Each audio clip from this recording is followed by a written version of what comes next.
அடுத்து வர 5 வருஷம், அது என்ன 5 வருஷம், அடுத்து வர எல்லா வருஷமும் நீங்க சொல்றத நான் கேட்கிறேன். யாரோ நீ? என்ன பார்த்து தமிழ்நாட்டுல இந்த கேள்வியை கேட்கிற மொத ஆள் நீ தாண்டா. சம்பவம் பண்றவனை கேள்விப்பட்டிருக்க, அதுல ரெக்கார்டு வைக்கிறவனை கேள்விப்பட்டிருக்கியா?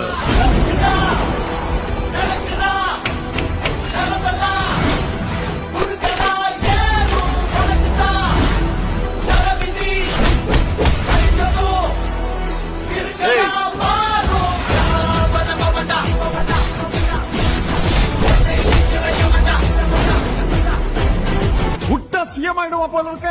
சி ஜோசப் விஜய் எனும் நான்